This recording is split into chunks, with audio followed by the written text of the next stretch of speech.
yesterlore. I am Grim's lawyer, and we are here to resume our reading of some spooky Middle English poetry.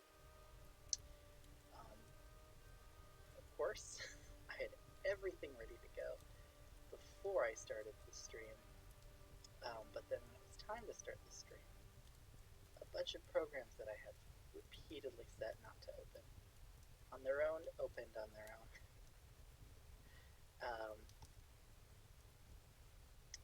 And yeah, it's an ordeal trying to get things to close. And then I had to reset all of my OBS stuff. So here we are, and we tonight are going to read a story, or begin reading a story, called The Awntyrs of Arthure at the Terne wathelyne. This is going to be our first of probably quite a few Middle English stories about King Arthur. I'm very interested in Arthurian literature, and so it's something I enjoy talking about, and it's something I plan on talking about more.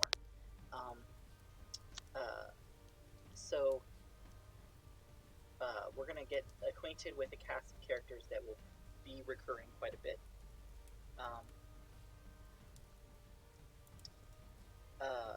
So that's one thing to be aware of. We're reading some Arthurian stuff, and we're going to read some more.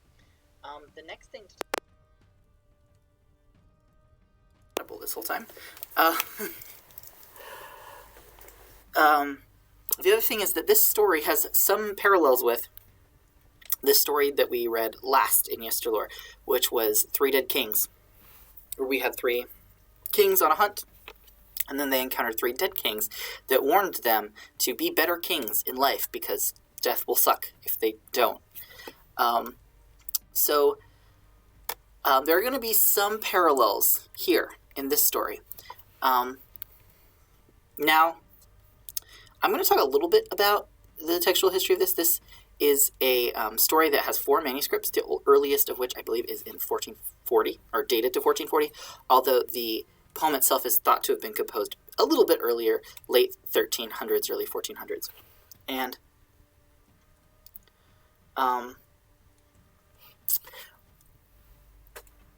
it's set in sort of northern England, in Cumbria, what is now Cumbria, in the area around Carlisle, which you'll see will get brought up in this first stanza that we're going to read. And I'll talk a little bit more about location as we get to it in the poem. With this poem, like I did with the second half of Three Dead Kings, I'm not going to be going through each and every individual word as we read. I'm just going to read it in Middle English and then do a quick sort of summary check for understanding of the whole stanza that we've read. I'm not going to translate it all into modern English. If anyone has questions as we go along about like specific words, if I know the answer, I will answer the question. The final thing I wanted to talk about before we actually start reading it is the structure. So the structure is in stanzas like we had last time, but the stanzas are a bit different in terms of how they are built. The only sort of similarity you can see right off the bat is that we have many, many longer stanzas and then a few shorter ones at the end. However, the rhyme scheme is a bit different. We have A, B, A, B, A, B, A, B, and then we have C, D, D, D, C. And that's true of every stanza pretty much. And the A of one stanza, or I guess I should say the C of one stanza becomes the A of the next. And I think that is true for a lot of the poem, although not all of it. That just is a common device. Yeah, I'm not going to say it's all the poem. I'm seeing some exceptions to that as we go. The other feature that this has a lot of is alliteration. So in addition to rhyme, we have alliteration, which we also had in Three Dead Kings.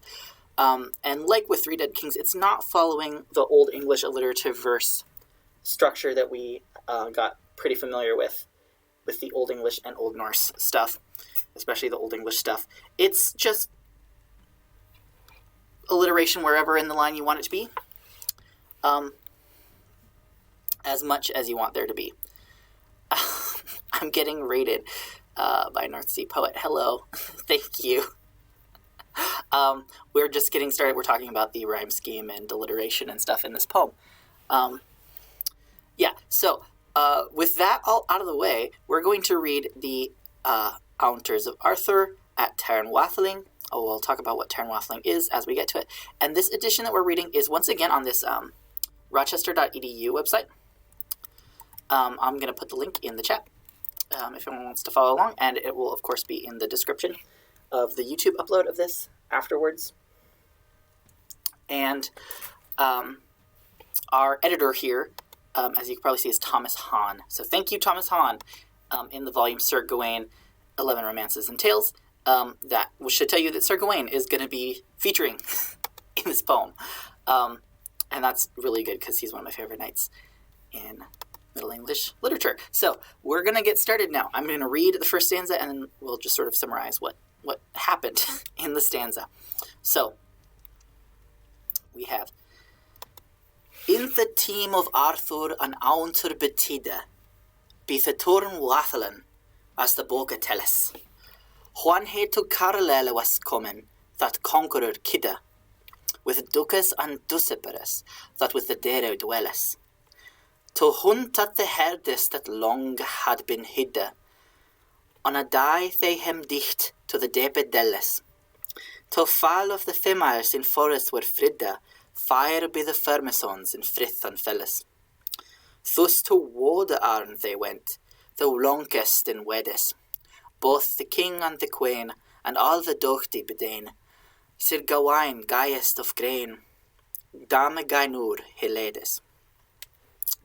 Okay, so a couple things I wanted to point out. I'm also realizing I keep getting cut off at the top here. The top line keeps getting cut. I think I might need to resize my window a bit.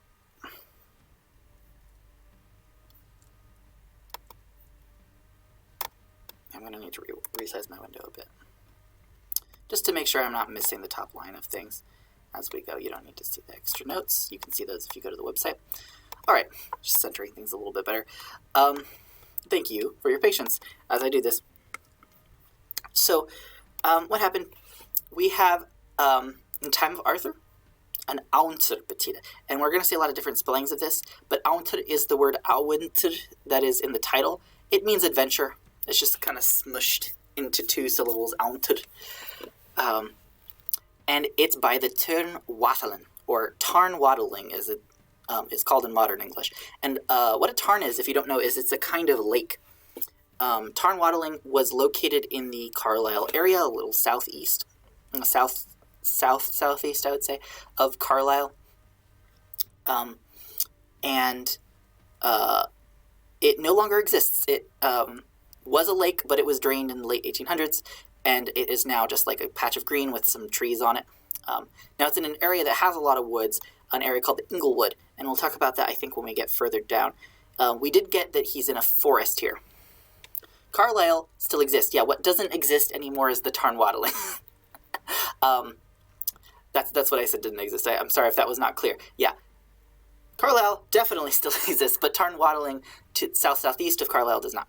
It is now, or at least the tarn itself, the lake does not.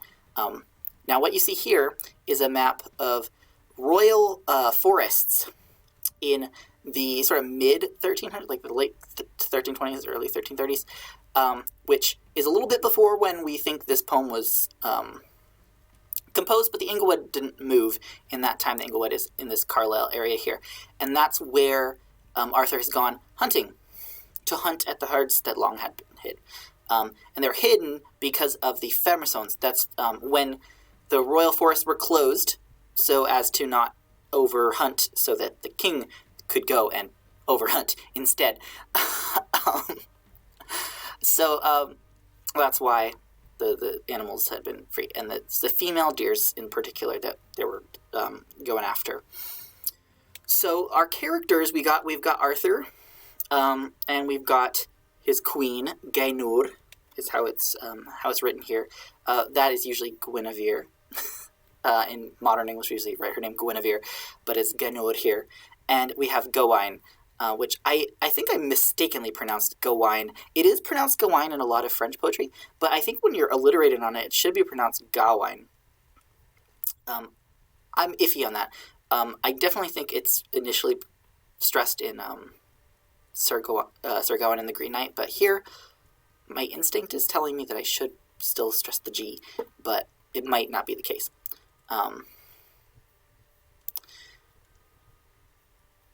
Yeah, I'm gonna stress the G, GA in Gawain as we go along. But yeah, that is our character set here. There's definitely others there, like all the Dottie beside all the bravest of knights have come with them, but the named characters that matter so far are just Arthure, Guinevere, and Sir Gawain. So let's continue, if there aren't any questions about that. Thus Sir Gawain the guy Gainor heledes, in a glitterand gide that glemed full guy, with rich ribinus river set, ho so richt redes, ryled with rubies of real array, her hold of a how hue, hof at her head hedes, of pillar of palwork of pereto pie, shurda in a short cloak that reina shedes, set over with saffres sodre to sigh, with saffres and saladness set with the seedes, her saddle set of that ilka, sewed with the sambutis of circa, on a mula as the milka, gaily she glides. There we go. So what we've got here mostly is just a description of what Queen Gainur is wearing. She's got a glittering gown, glitterend gide, that gleamed, and she's got ribbons, riverset, rich ribbons, and she's got rubies. Yeah, she's pretty decked out here. She's got a short cloak, and she's riding on a white mule with on a saddle, and the mule is wearing silk. And she glides gaily. So she's going along with this hunting party, looking really beblinged. So that's what we've got so far. Let me know if anyone has any questions as we go on. I'm just going to move on to the next stanza. Okay. Allen glitterand gold gaile ho gledes, the gatis with Sir Gawain with the grain well, and that burna on his blanca with the queen Abides, that born was in Borgogne, biboca and bibella. He ladeth at laddie, so long be the lawa sedes. Under a lore they licht, loche be a fella, and Arthur with his earless earnestly reades, to take him to her tristes, the troth for to tell. To her tristes he him taught, ho the troth troes. Each lord without an letter, to an oak he him sette, with boa and with barceletta unter the boas. So what's happened here is, as King Arthur and all of his other earls, all of his other warriors, go continuing to hunt, and he's sort of like instructing them on how to do it, like putting them where they need to be to hunt. He sets one to hang out under an oak in order to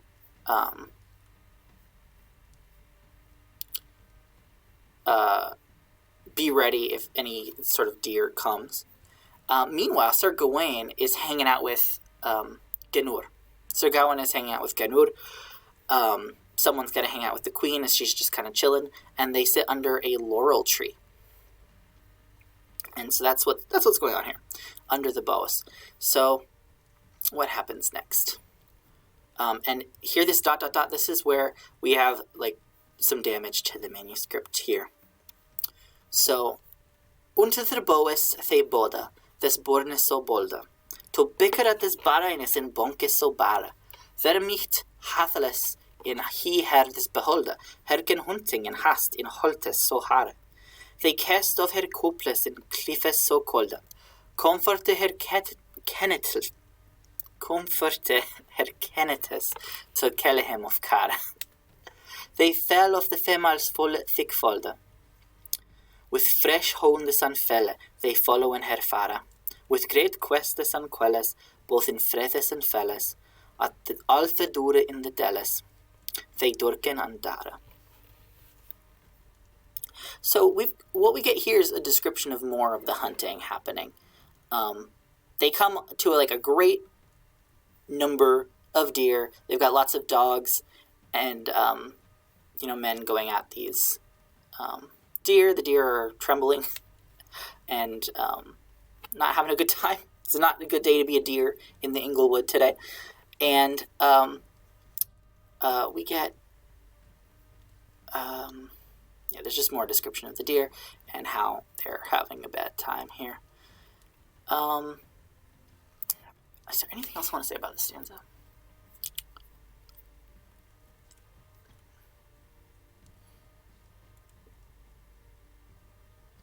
I don't think so, no. I think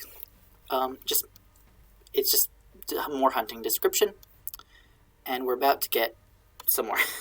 Then durken the dead in the dimmest skues, that for dread of the death dropeth he do, and be the stremme so strange, that swiftly swaves, thy ware the wilde and worchen hem wo. The huntes they halloa in horstes and hues, until thyre riste racheles relies and throw. They gaf to no gamon grithe that on gronde grues, the great groundes in the grave so gladly they go. So gladly they gone in grave so grena, the king blower reches, and followed fast on the trass. With money sergeant of mass, that soles to sena. So, what we get here, just there's still more description of like the deer having a bad time. In the dark woods, they go. The doe continues on, and they make war with them. So, not too much interesting there. I'm more so just enjoying the sound of this poem. There's a lot of GR alliteration, especially here, not just G, but GR. There's some GL and G, and yeah, but mostly it's GR, which is kind of interesting to get so much of. But yeah, they continue to hunt, and the poet says that that soles to sena, it was nice to see. So let's continue. With solas they sembla the prudest in pala, and suen to the sovereign within shares shena. Albert Sir Gawain Gaius of Ald beleve with dam Gainur in greve so grena. Be a lord ho was licht under a levesal. Of box and of berber biget full bena. Fast before under this fairly confall, and this mekel mervail that is shall of mena. No wall of this mervail mele, if he mote. The die wex als dirke, and it was midnight mirke. Thereof the king was irke, and licht on his fort. So what they do is they follow Arthur into like sort of a denser part of the woods.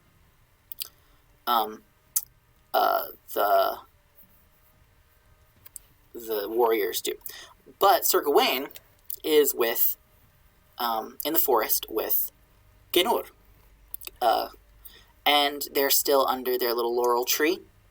Well, it's actually like a shelter that they've built of barberry, boxwood, and the laurel.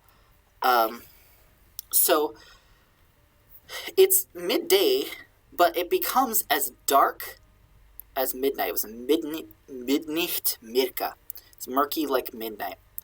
And at this point, Arthur gets upset. The king was irka. He was irked, as we would say nowadays, and was light on his foot, light on his feet. So what's going on here? It's suddenly getting dark. If you were present for or watched the stream of Three Dead Kings, this should ring a bell. Suddenly getting dark and murky. Okay. Thusto forte. I think I need to stretch these lines out a little bit so you can see it. Okay. Thusto forte arthe faren, the frekes und fine, an flen fro the forest to the faue felle. Where are we? They ran fast to the roches, for redur of the Rhine, for the snetteran snauas snadle him snelles. There come a low on that loge, in Lond is not a line, in the likeness of Lucifer, liethest in hell, and glides to Sir Gawain, the gates to Gain, Jawland and Jamarand, with money load yell. Hit Jawles hit Yamares with waminges wette, and said with sicking Sara, Iban the body me bara, alas, no kindles mi cara, iglopan on mi greta. Okay, whoa, what happened now? So it got all dark, like it did in Three Dead Kings. It got all misty in Three Dead Kings especially, but it got all dark. And then something happens. There's a figure that sort of glides towards Gainur. She comes towards her. We're going to see that happen right here. But Sir Gawain is sort of noticing this. It goes to him first. And it's in the likeness of Lucifer. It's in the likeness of Lucifer. The loathliest in hell. And it looks like it's a figure with flame. And what is it doing? It yowling and yammering.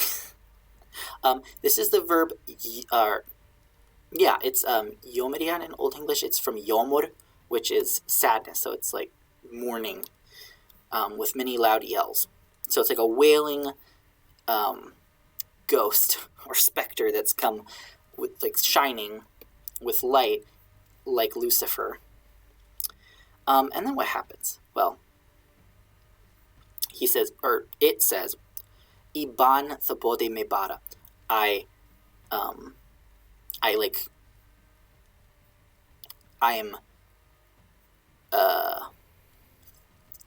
This is related to the word ban, but it's more like I speak against or I curse the body that me bara, that bears me.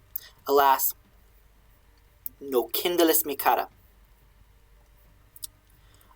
Now is kindled my care, my sorrow. Iglopen an die Greta. Greta here isn't greet so much as cry, like weep. Gretan. This is a different Gretan than Gretan in Old English, I think.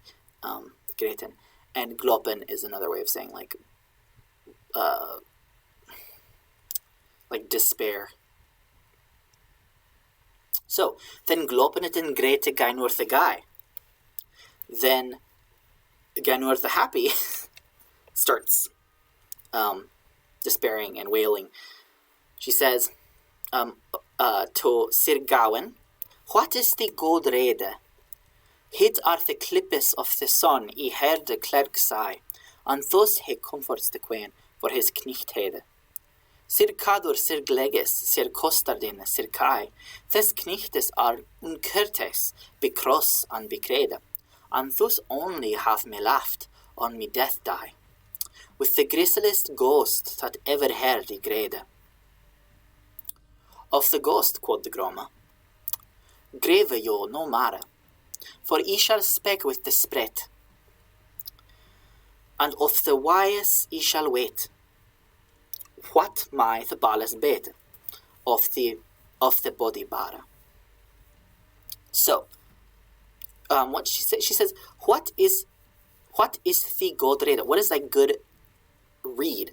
And this verb reden still has some of its old English meaning of like counsel, and we still kind of use read in this way a little bit, like what's your read on something, like what is your interpretation but this is more like advice than it is interpretation. So it could be like what is your read, like what do you think of this, but also what would you advise me do? It has sort of both meanings wrapped up in it. And he says to the queen, hit arthure clippus of the sun, ye heard the clerk say. It's the clippus, it's the eclipse of the sun. I heard a clerk say. I heard a scholar say. Okay. A clerk said that it's just that. Okay. And Guinevere responds that all these other knights, right, they're not as courteous. They're uncourteous. They're uncourteous. Because by cross and by creed, they only have left me on my death day. She gets pretty what do you want to call it? Extreme here, pretty fast. She's like, oh, this is my death day with the grisliest ghost that ever heard degrade that I ever heard wailing. Bit dramatic here. Nothing's happened to her yet other than a ghost talked to her, which is eventful, but I wouldn't jump to death day personally, but that's what Guinevere does, so that's fine. I'll let her have her response. But what happens next? Of the ghost, quod the groma, grave you no more. Of the ghost, grieve no more. Worry not. I shall speak with the sprite, with the spirit, and find out what's up. How can I help the spirit make it go away? Okay, let's continue. Bar was the body and black the bone, and beklagged in clay uncomely clad, hit worried, hit wyment as a woman, but on hidde ne on hue, no helling hit hadde. Hit stemmered, hit stoned, hit stod as a stone, hit marred, hit memmered, hit mussed for mad. Again the grisly ghost sir Gawain is gone. He riked out at a race, for he was never drad. Drad was he never, ho so richt redes. On the chef of the chola, a pad peakes on the pola, with eigen holked full holla, that glowed as the glades. Glowed as the glades, I think that should be. We get a description it's a little bit clearer what this spirit looks like now. Its bare body was black to the bone. It seemed like all clay, like muddy, as if it had come out of the earth.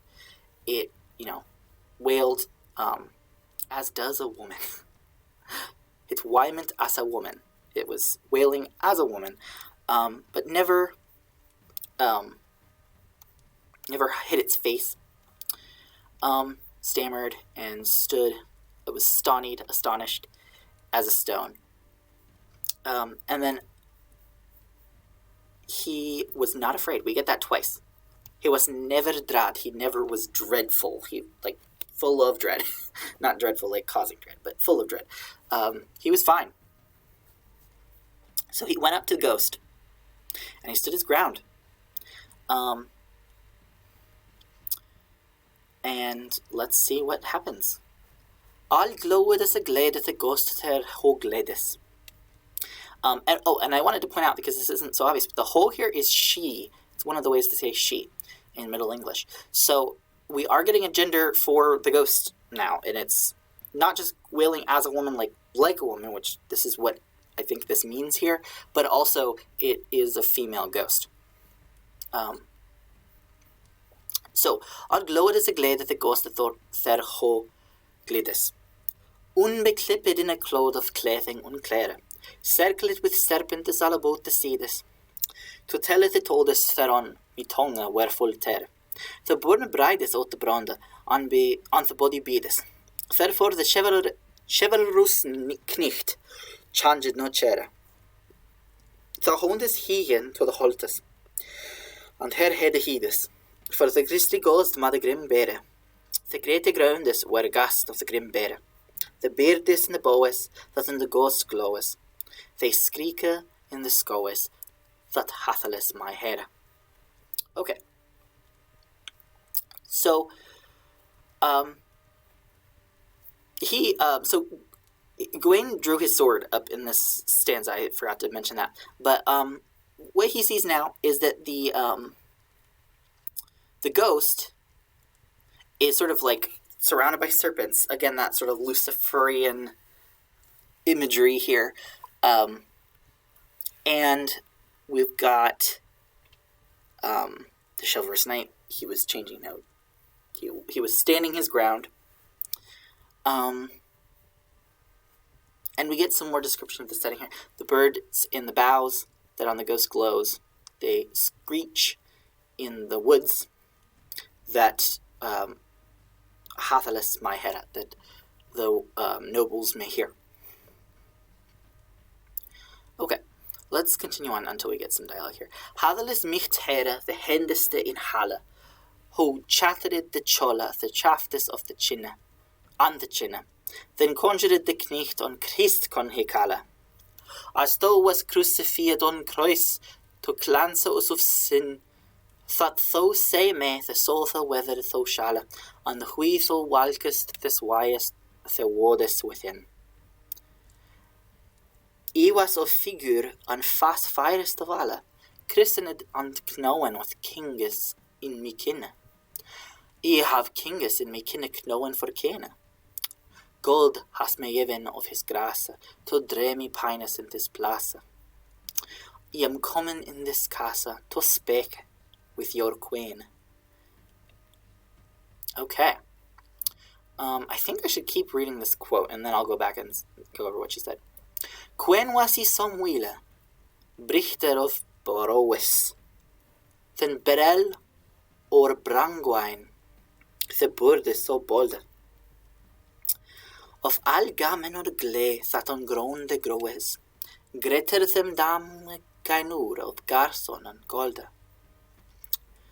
Of palais, of parkes, of pondes, of ploes, of tones, of torres, of tresor and tolda, of castles, of contres, of cragas and of cloes, no ami kocht ochta, of kidet o caras so colda. Into cara mi kocht and coached in clay, losir curtes knecht, ho the delful death has me dicht.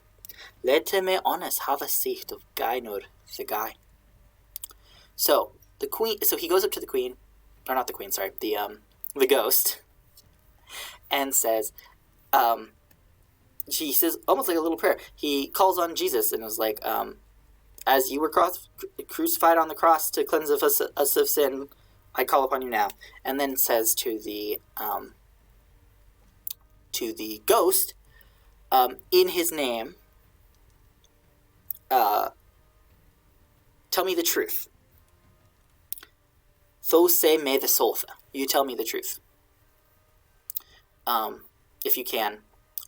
And he says, Hui tho walkest this wiest the wood is within. Why are you walking in such a way in these woods? And we get her answer. She says, I was a figure and face fairest of all. So she was a beautiful king. There were kings or a queen. There were kings in her family. And she's come, in this case, to speak to the queen. God has given her this grace to suffer, to dree her pain in this place. So she's basically like in purgatory. And for her, that means being stuck here in the Inglewood. But she's like, I need to come to speak to your queen. She was like, Queen I was queen. And she kind of describes her queenliness. Even more queenly than Gainur. She had palaces, she had parks, ponds, all that stuff. She was a great queen. Now she's come out here so cold. And she says, so, Sir Knight, let me once have a sight. Let me once have a sight of Genor. Okay, please let me talk to your queen, says the ghost. I was a queen. Queen to queen, I want to have a conversation here. Okay, so after Genor the guy, Sir Gawain is gone. Until the body he brocht, the borde bricht. Welcome, Wainor, he wis, worthy is in one. Lo, how delful death has the dam dicht. He was rather of rodeth and rose in the ron. Min lair as the lele launched on hecht. No am ye grassless ghost and grisly grown, with Lucifer in laka loch am I licht. Thus am I liket to Lucifer, tak as witness be me, for all the fresh furor, musa of on me mirror, for king and emperor, thus dicht shall ye be. So, Gawain goes to Guinevere. He goes towards her, and then the body of her he brought the ghost to her, and I was like, okay, you guys can talk, fine, like he wanted to. And he says, and the ghost says, welcome, Wainur. So you'll see a lot of like G and W with these names getting sort of mixed up a little bit in a lot of Middle English poetry, and that is a consequence of sort of what's going on between the Welsh origins of these names and like the French versions of these being the main source for the Middle English. In the Middle Welsh of this time, so ultimately these names originally were W names, but there was a change going on in Welsh where like initial W and even some middle W were becoming like GW. It was sort of like intensifying from w to gw, and we see that in like modern Welsh with gw initial words. But also this sound w isn't really present in Old French. And so this gets rendered with like the closest consonant that they had, which was the letter G. And that's why we have a lot of G names in French that are sort of like the cognates of W names in English. For example, like William on the one hand and Guillaume in French with a G. So that's where these G's in these names, like Gainor and Gawain, come from. In some versions, like we'll see when we read Sir Gawain and the Green Knight, which I do plan on reading Sir Gawain and the Green Knight, his name is usually spelled Wawan, or Wawen, with W's.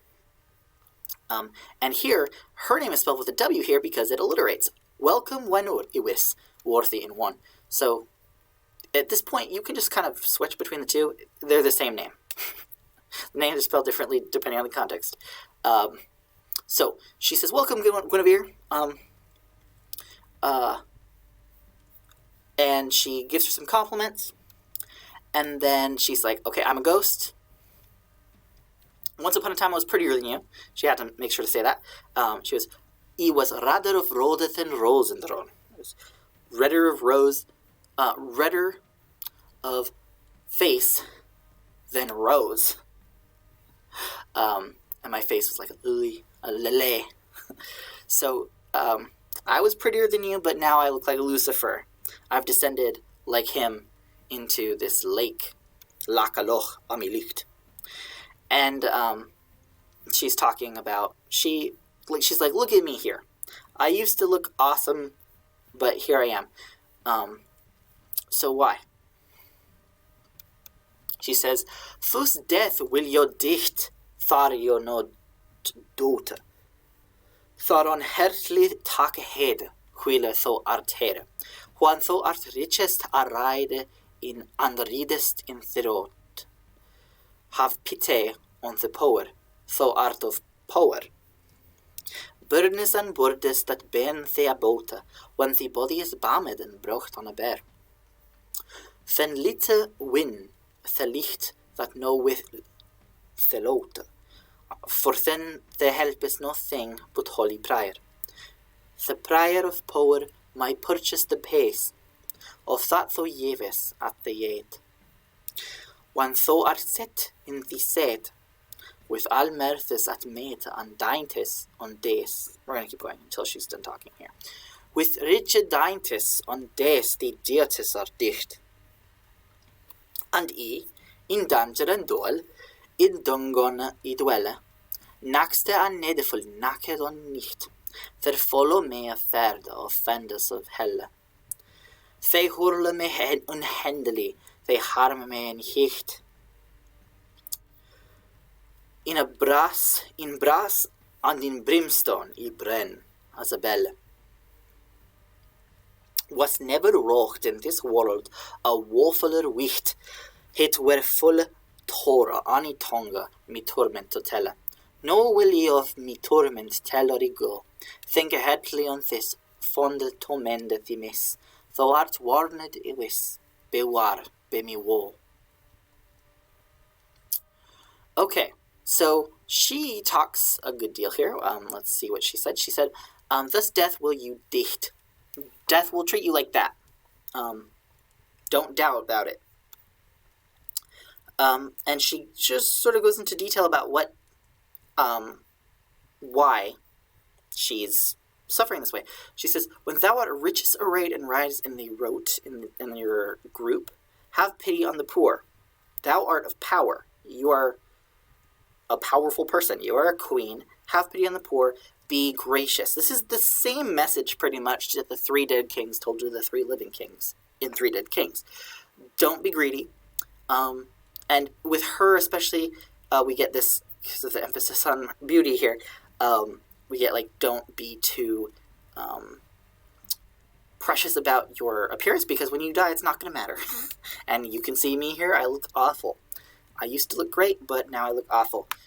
So like lifetime beauty is not like of the most important, she's saying here.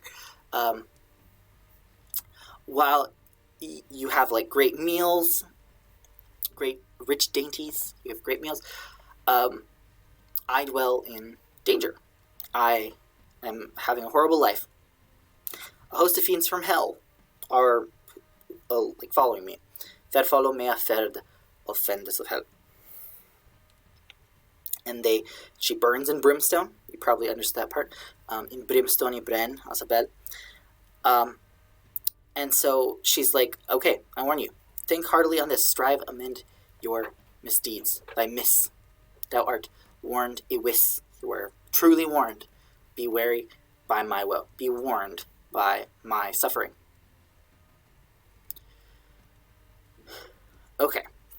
So this dead queen is telling to Gnur basically the same message that the 3 dead kings told to the 3 living kings.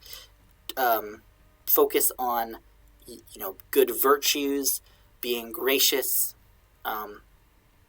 and you won't end up like me. Don't make my mistake. Okay, so how does Gnur, dead queen, is it Lizzie? No, it's not Lizzie too. We're gonna find out. It's actually, I won't say it yet. It's not super clearly laid out in the text, but we know who it is. Eventually, we're gonna know who it is. Woe is me for the woe, quod Wainor, I wis. But one thing will thee wite, if thee will ware. If offer matins or mass, micht mende thee miss, or any mebla on molde, me mertha were thamara, if bedis of bishops micht bring the to brisse, or coventus in cloistre, micht kera the of kera. If so be me mother, great mervel it is, that all the bully body is brought to be so bar. I bar the of me body, what a bolt is hit I line. I braka solemne avoa, and no man wist hit but thoa, be that token though troa, that softly is sign. So, Guinevere, Wainor says, woe is me for thy woe. I'm sad for you, basically. I feel awful for you. She says, but if it's your will, is there any kind of thing, any matins or mass? Matins are like sort of morning prayers, or mass, or any kind of like thing on earth that can help you? It can like assuage your sins or whatever. I would be happy to talk to any bishop or any sort of religious person to get this all taken care of, so you can get out of purgatory. And she says, if you were my mother, it's a marvel that you've been brought so low. And she says, I bore thee, you of my body. What good is it to deny it? So she confirms, I'm your mom. Who's the ghost? Your mom. Actually, though, this time. So the ghost is her mother. Makes sense. Her mother was a queen, and she's a queen. So that's how it goes. So her mom is the one who's come to give her this warning. And she says, I broke a solemn vow. And no one knew but you. But Thoa.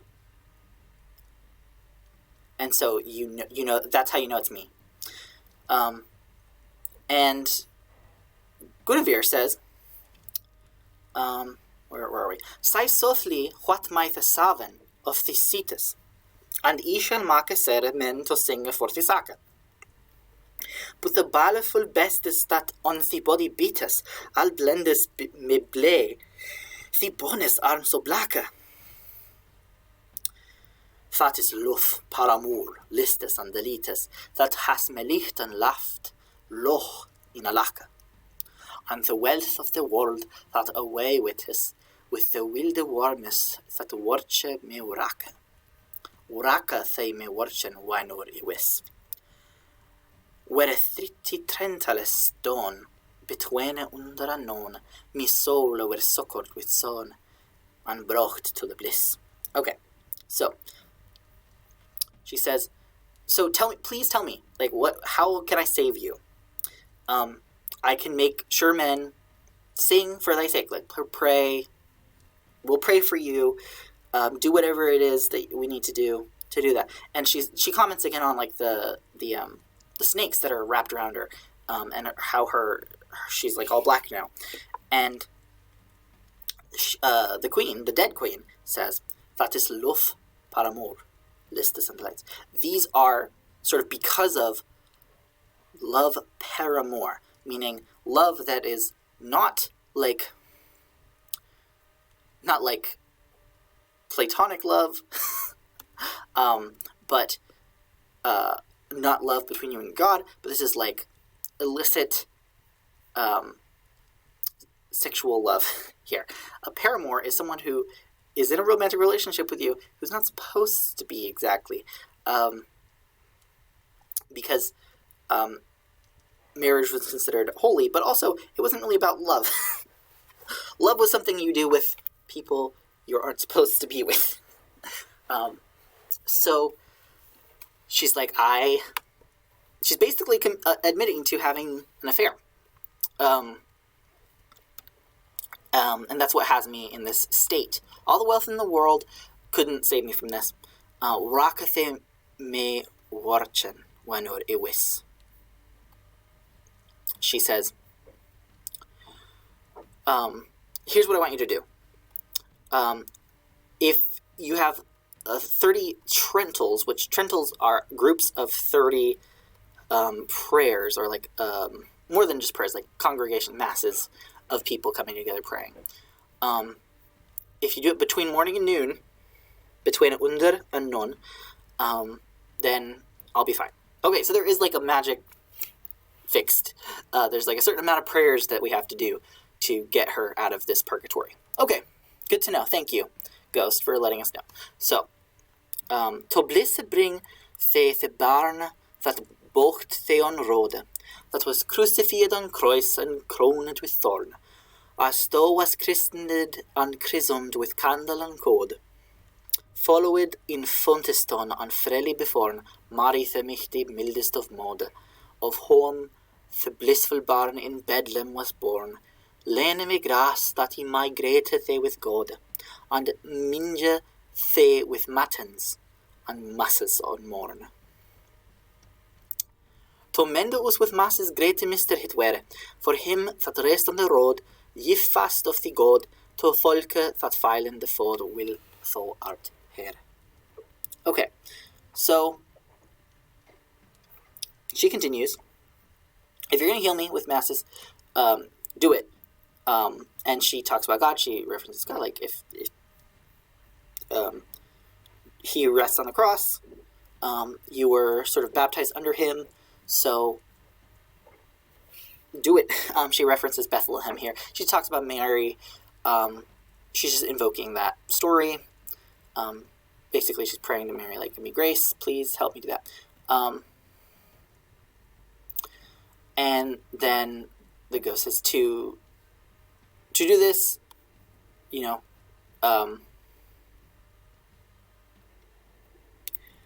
you have to give thy goods to folk that fail the food. People who are hungry. She's like warning her or advising her to do more charity. Again, going with her overall warning of like, be gracious and giving and virtuous. Don't be like me. Okay. Her hertli mi hondet hestes to hold, with a million of masses to make the meaning, but on a word, quod Wynor. Yet waiting he wold, what wrathed God must at thee waiting. Prida, with the appurtenance of prophet his hand told, before the people, apparently in her preaching, hit beres boes bitter, theroth betho bolde, that Marcus born so born to break his bidding. But all his bidding breakes bar they ben of bliss, but they be salved of that Sarah, they heaven hafara.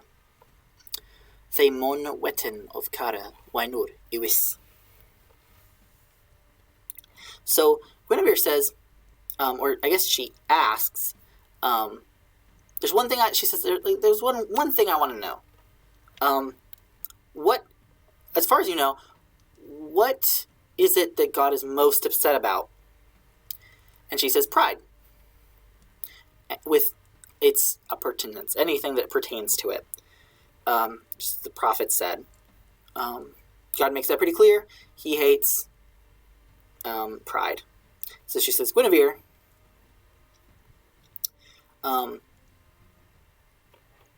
unless people who are prideful are saved from that in some way, shape, or form, they're going to suffer, just like I'm suffering.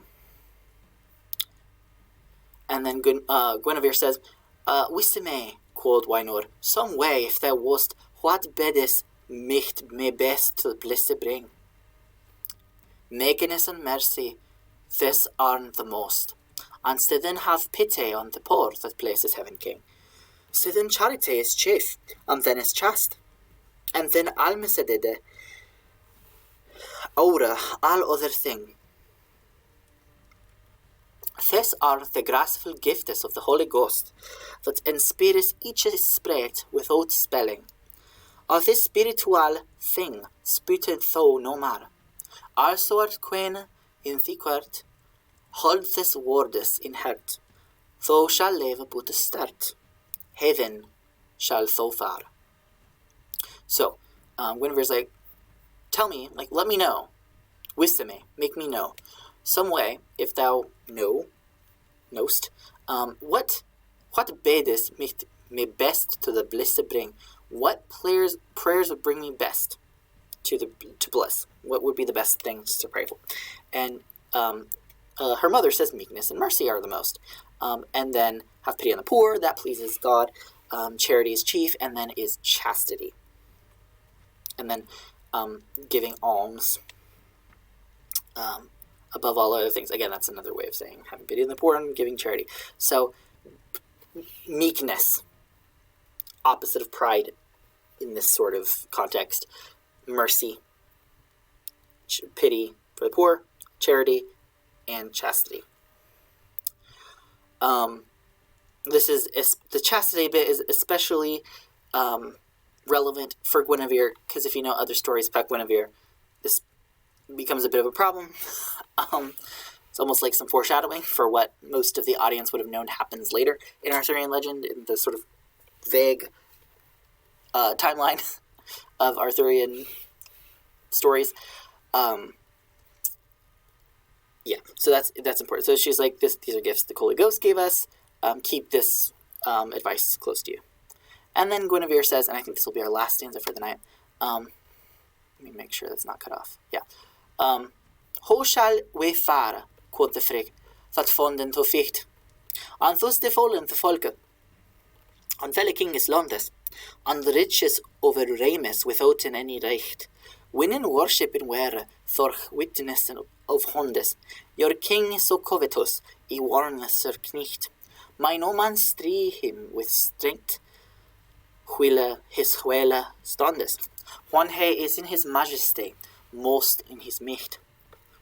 He shall licht full low on the seasondes. And the chivalrous king, chef shall a chance. Falsely fortune and ficht, that wonderful well richt, shall make lordes to licht. Take a witness be France. Okay, that's a fun way to end the stanza. So at this point, Gawain has something to say, and Gawain comes in and says, "How shall we fare?" Do you know what's going to happen? So before Guinevere's dead mom, who just gave her some advice on how to be a good person and how to save her soul from purgatory, when she's about to leave, Gawain's like, "Hey, can you give me a quick oracle? Can you give me a prophecy real quick before you go?" And she obliges. He says, "Your king is too covetous. Your king is too covetous." Exactly. I warn thee, Sir Knight. And she says that falsely fortune in ficht that wonderful well shall make lordes to licht. So the wheel of fortune is going to turn on him. The wheel of fortune is just sort of this cycle of prosperity and happiness and good luck, and then poverty and illness and bad luck. A lot of people at this time believe that it was just sort of like this wheel, and it's sort of up to chance when it's going to turn, but it is going to turn eventually. Good things can't last forever kind of idea.